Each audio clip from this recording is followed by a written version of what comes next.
Oh, you're here. I thought the video wasn't on. Okay, today we're going to do a old book representation. Here, Sofia the First.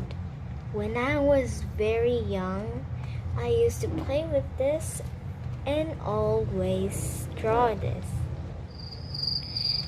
I've been making so much memory in this thing that it always has been locked.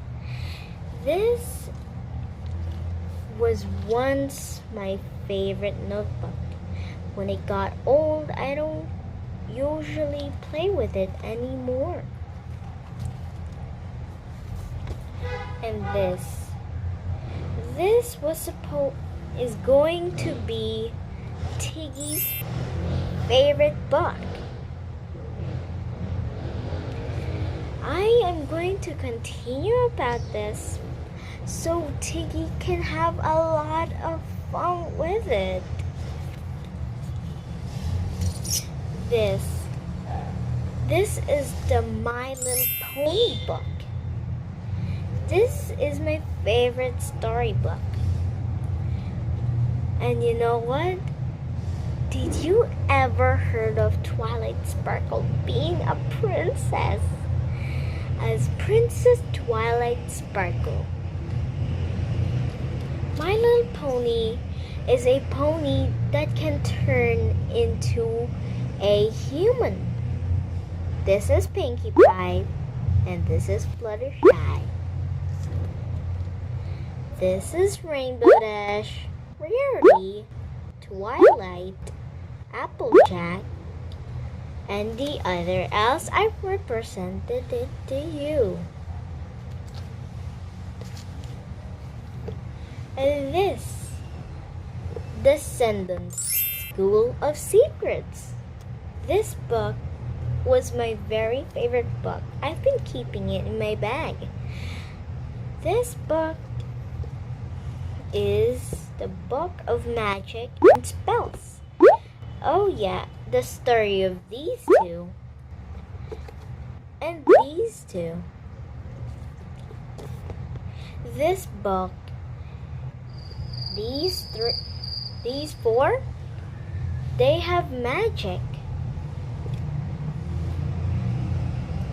They used to learn spells, cast spells from someone else. They have full power. This is one of my favorite books. It is the book that I have been learning with. I'm learning all of the things that are written in this book. It says reading with Phonics. This book represents for kids to learn. These are all my memorized books. And this is my unicorn calendar. This is my calendar, which always reminds me of. I always ask the yesterday days. And this is all kind of my unicorn calendar. Reminds me of the decades ago and the next year. And this, you definitely have one of these, right? Comment down below. These. Sparkling. These are magazines. BTS. This represents the life in K-pop color. This is a magazine full of K-pops, pictures of K-pops dancing, and all about those kind of K-pops. And that will be it for today. I will represent my next vlog next time, or tomorrow, or next week. Bye bye.